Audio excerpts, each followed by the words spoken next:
Hello everyone, welcome back to my channel.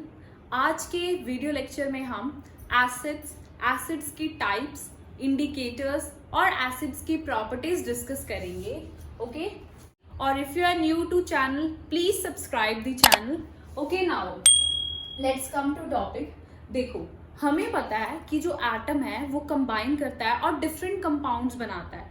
ठीक है, on the basis of there chemical properties हमने compound को 3 types में distribute कर लिया है ताकि उनको स्टडी करना इजी हो जाए।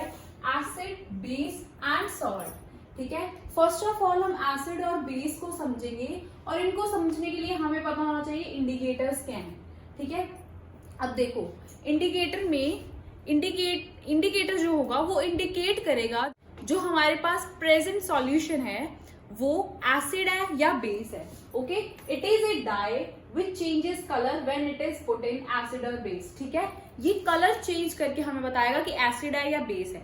ठीक है, now indicators are further of 2 types, natural indicators and synthetic indicators. Okay, natural indicator के बारे में आपने सुना होगा, litmus is a natural indicator और लिटमस सॉल्यूशन और लिटमस पेपर की फॉर्म में हम इसे यूज करते हैं। जो ये लिटमस सॉल्यूशन है this is purple in colour. Okay, and जो ये लिटमस पेपर है these are further of 2 types, blue litmus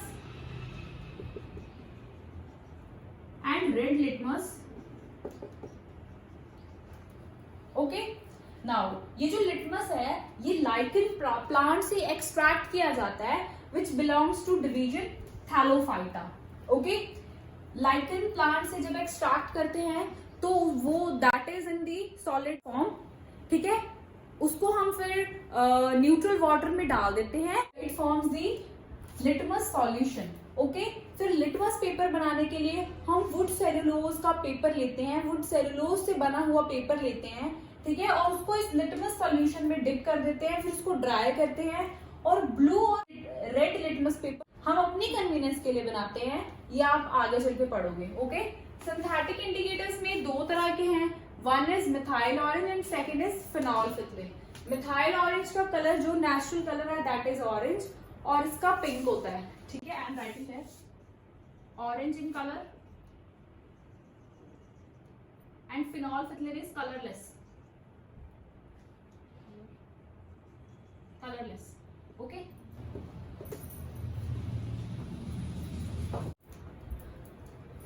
now litmus 2 तरह के हैं, blue litmus and red litmus. ठीक है, इसको समझने के लिए हम एक एग्जांपल लेते हैं। एक सॉल्यूशन लिया, ठीक है, उसमें हमने ब्लू लिटमस को डिप करा। ठीक है, लेट अस सपोज कि कलर चेंज नहीं हुआ। ठीक है, तो नेक्स्ट हमने रेड लिटमस उसमें डिप करा तो कलर चेंज हो गया, रेड जो कलर था वो ब्लू में चेंज हो गया। ठीक है, so acid turn blue litmus to red and base turns red litmus to blue. Okay, now देखो एग्जांपल से हम समझते हैं। लेट अस सपोज हमने एक ऑरेंज जूस लिया। ठीक है, ये सॉल्यूशन है हमारे पास ऑरेंज जूस। हमें पता है कि ऑरेंज जूस में सिट्रिक एसिड होता है ना, सिट्रिक एसिड होता है। दैट मीन्स क्या होगा कि जो ब्लू लिटमस है वो रेड में चेंज हो जाएगा। ठीक है, इससे हमें पता चल रहा है कि ये एक एसिड है, it contains acid.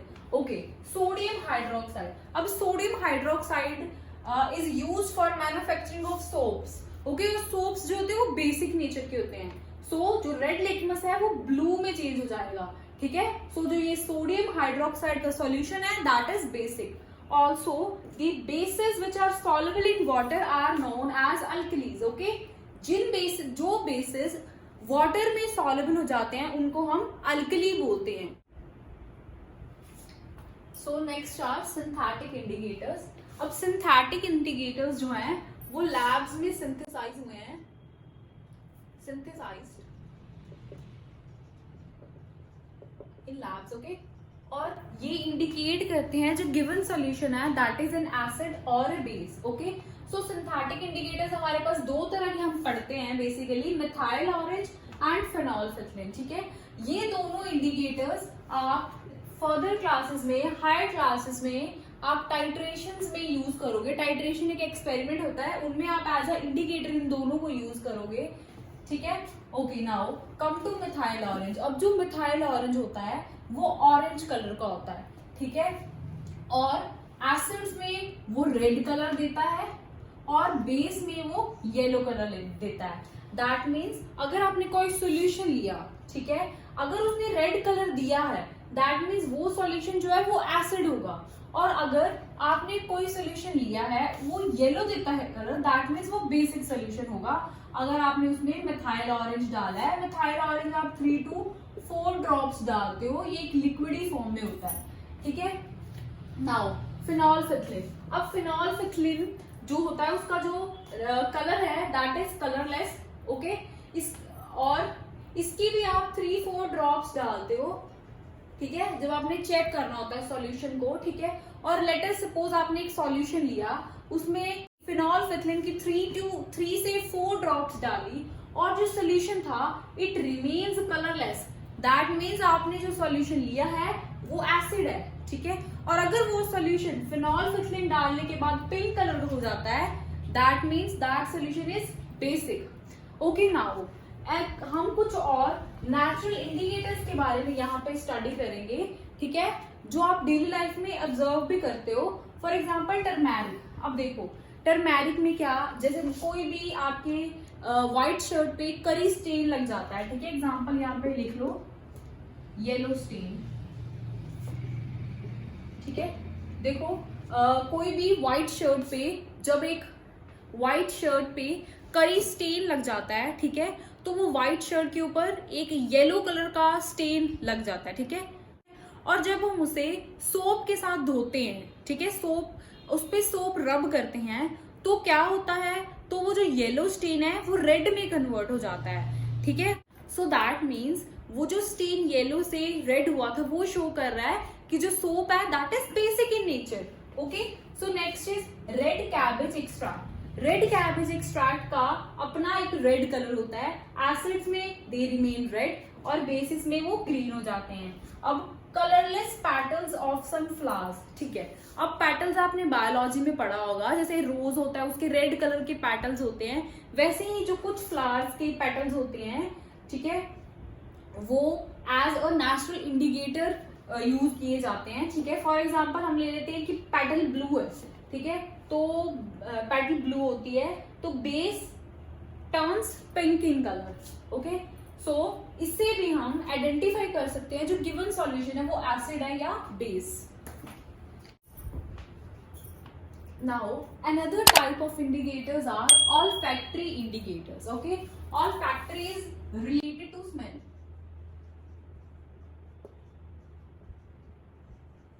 okay. These are those substances whose smell changes in acid or base, okay. पहले हम क्या स्टडी करके आए हैं कि कलर चेंज हो जाता था, उसकी वजह से हमें पता चल जाता है कि एसिड है गिवन सॉल्यूशन या बेस है।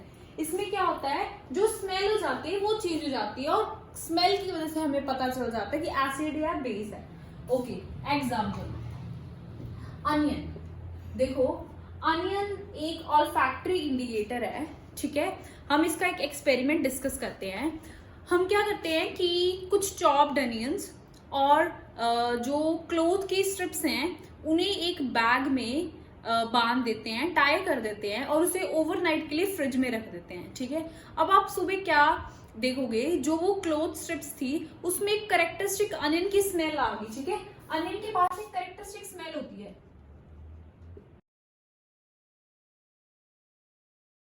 जो वो क्लोथ थे, जो क्लोथ की स्ट्रिप्स थी उनमें एक कैरेक्टरिस्टिक स्मेल आ गई अनियन की, ठीक है। अब आपने उनमें से 2 स्ट्रिप्स ले लेनी है। एक स्ट्रिप पे आपने HCl के कुछ ड्रॉप्स डालने हैं और दूसरे स्ट्रिप पे आपने NaOH के कुछ ड्रॉप्स डालने हैं। अब जब आप HCl जो कि एसिड है, हाइड्रोक्लोरिक एसिड, उसके ड्रॉप्स डालोगे वो स्ट्रिप पे तो आप देखोगे कि जो क्लोथ है उसमें उसकी स्मेल में कोई फर्क नहीं आया है, दैट इज अनियन वाली स्मेल ही वो कर रहा है अभी भी, ठीक है। और जो अनदर क्लोथ हमने लिया है, क्लोथ की स्ट्रिप, उसमें हमने सोडियम हाइड्रोक्साइड डाला है जो कि बेस है, ठीक है। उसके एडिशन से क्या होगा कि जो क्लोथ की स्ट्रिप है उससे अनियन की जो कैरेक्टरिस्टिक स्मेल है वो निकल जाएगी। दैट मीन्स अनियन एक ऐसा ऑल्फैक्टरी इंडिकेटर है जिससे हम एसिड और बेस को डिस्टिंग्विश कर सकते हैं, okay. Now vanilla extract, vanilla extract भी हमें पता है एक इसकी एक प्लीजेंट स्मेल होती है, एक इसकी प्लीजेंट स्मेल होती है, ठीक है। हम इसका भी एक एक्सपेरिमेंट परफॉर्म कर सकते हैं।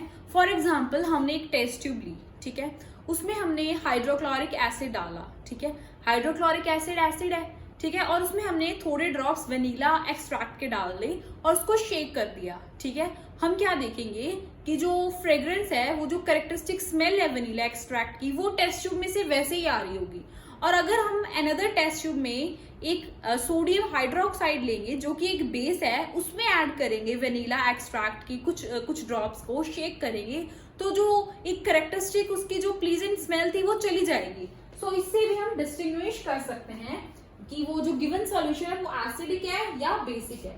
Now come to topic acids, ठीक है। यहां से बेसिकली आपका चैप्टर स्टार्ट हो रहा है, ठीक है।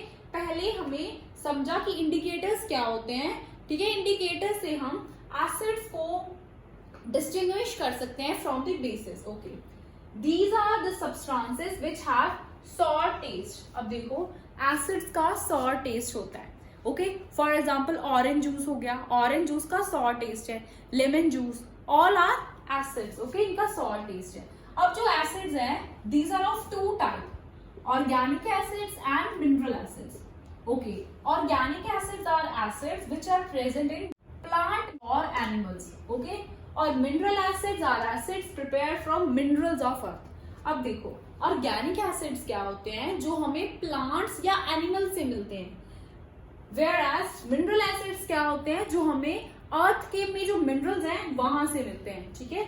हम इसकी कंपैरेटिव स्टडी कर रहे हैं ताकि easily you can remember. Okay, अब देखो एसिडिक एसिड, ठीक है, ऑर्गेनिक एसिड में एसिटिक एसिड आता है, citric acid, lactic acid, oxalic acid, ठीक है। अब एसिटिक एसिड है वो विनेगर में प्रेजेंट है, विनेगर को हम एज अ पिकल इनटेक करते हैं, ठीक है। Citric acid all the citric fruits, lemon हो गया, ऑरेंज भी आ जाएगा इसमें, ठीक है।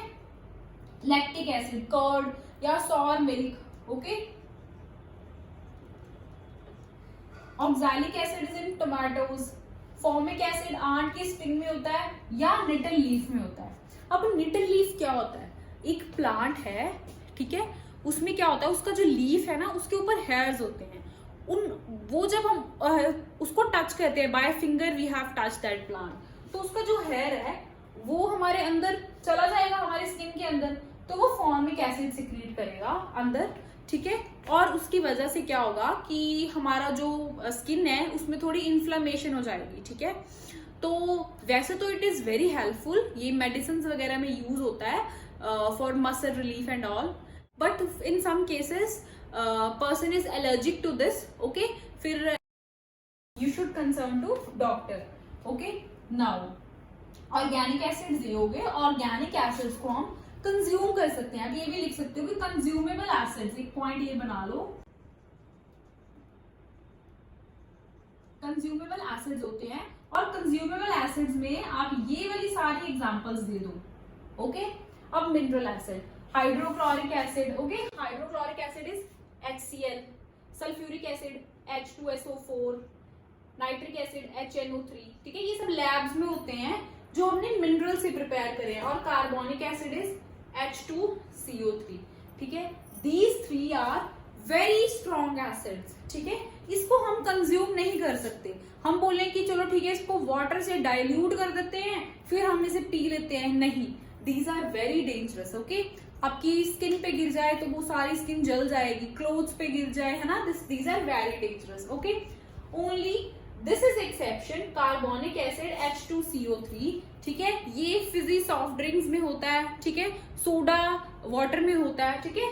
तो this is very weak acid and it is exceptional of the mineral acid. ज्यादातर जो मिनरल एसिड्स हैं these are strong acids, okay. So now हमने पहले एसिड, दो तरह के एसिड पढ़े हैं on basis of their occurrence, mineral acid और ऑर्गेनिक एसिड्स, ठीक है। अब हम नेक्स्ट टू टाइप्स के एसिड पढ़ रहे हैं on basis of their nature, concentrated acid और dilute acid. Concentrated acid contain minimum possible amount of water, ठीक है, और dilute which are prepared by addition of water, ठीक है। कंसंट्रेटेड एसिड्स जो होते हैं उनमें वाटर की प्रेजेंस, बहुत ही कम वाटर उसमें प्रेजेंट होता है, नाउ अब हमने अगर डाइल्यूट करना है एसिड को, ठीक है, हम लेबोरेटरीज में for example HCl, concentrated HCl, concentrated sulphuric acids हम डायरेक्ट यूज नहीं कर सकते, हम उसको बाय डाइल्यूशन यूज करते हैं। फॉर एग्जांपल ये HCl है, ठीक है, दिस इज कॉन्सेंट्रेटेड, ठीक है, इस पे हम वाटर ऐड करते हैं तो जो ये HCl है वो डाइल्यूट बन जाता है, ठीक है। हम डाइल्यूटेड फॉर्म में लेबोरेटरीज यूज करते हैं, ठीक है। तो डाइल्यूशन करने के लिए the dilution of concentrated acid should always be done by adding concentrated acid to water gradually with stirring।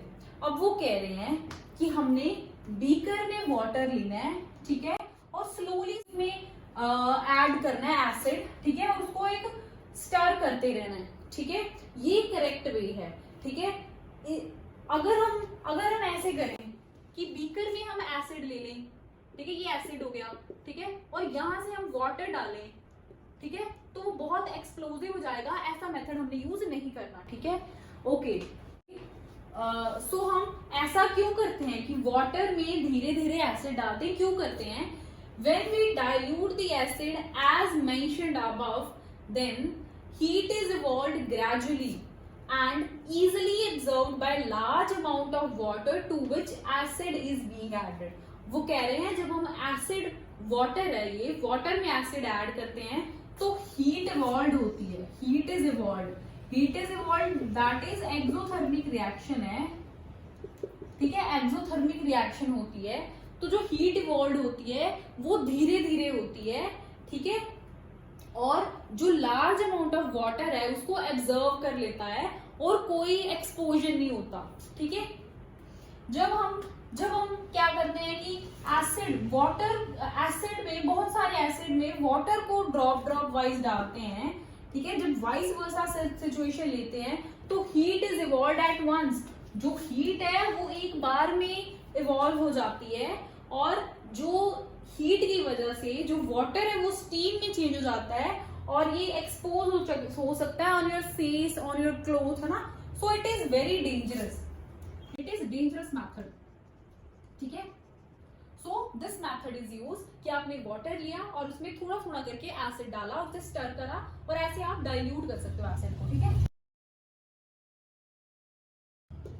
Dilution of acid. So now come to properties of acids, ठीक है। दो प्रॉपर्टीज हमने पढ़ ली हैं कि एक थी वो सॉर टेस्ट होता है उनका, एंड सेकंड प्रॉपर्टी वाज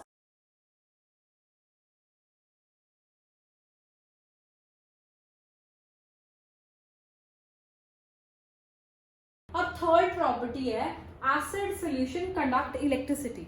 जो एसिड सोल्यूशंस होते हैं वो इलेक्ट्रिसिटी कंडक्ट करते हैं, ठीक है। ये हम फर्दर चैप्टर में एक एक्टिविटी के साथ डिस्कस करेंगे, ठीक है। Now come to next property. अब देखो, जब भी एक मेटल एसिड के साथ कंबाइन करता है तो एक सॉल्ट और हाइड्रोजन बनाता है, ठीक है। Let us discuss with an example, ठीक है। हमने जिंक लिया, जिंक सॉलिड फॉर्म में होता है, और HCl, इन दोनों की रिएक्शन कराई तो हमारे पास एक सॉल्ट बनेगा और एक हाइड्रोजन बनेगा।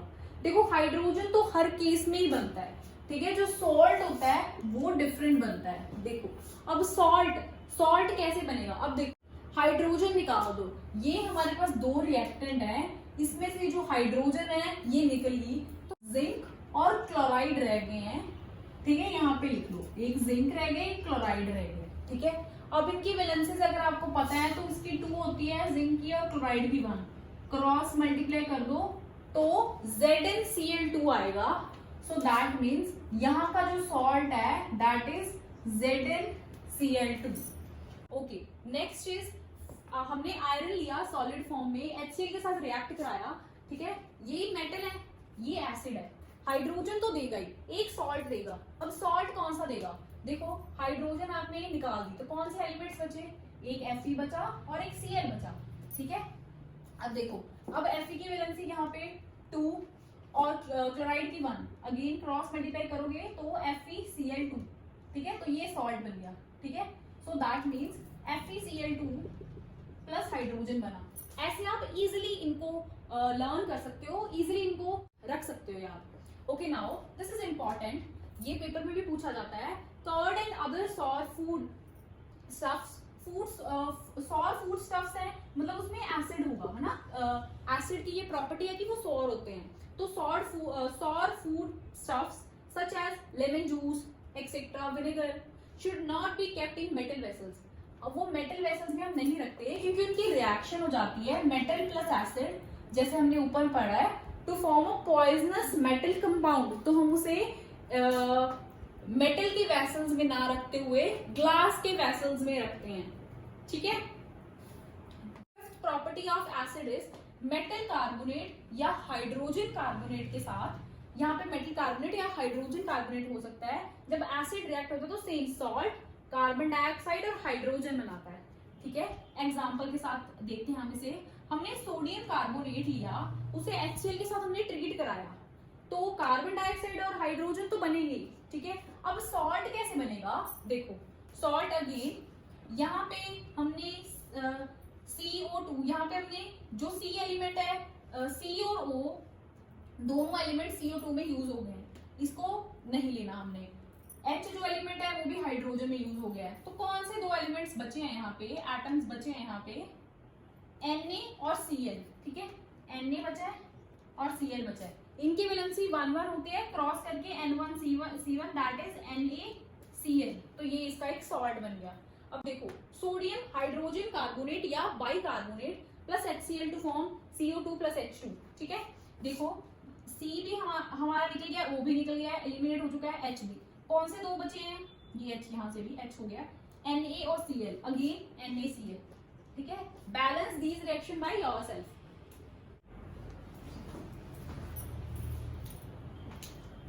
अब देखो हमने फिफ्थ प्रॉपर्टीज ऑफ एसिड में स्टडी किया।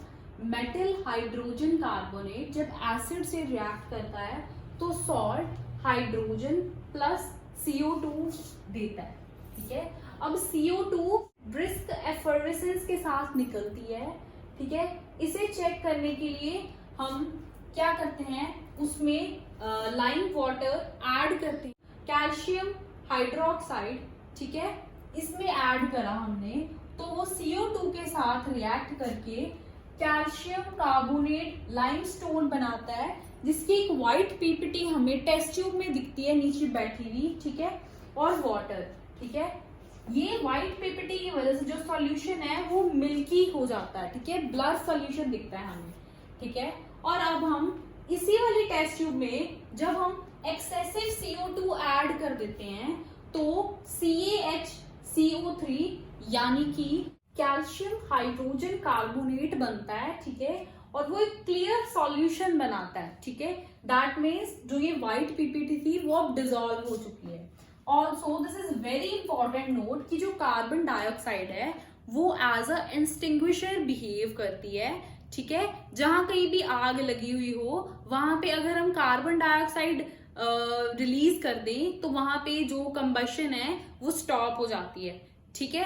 सो इसी वजह से आप रेड कलर के सिलेंडर्स देखते हो पब्लिक प्लेसेस में, वो आग जब लगती है उसको दूर करने के लिए होते हैं। So carbon dioxide act as fire extinguisher.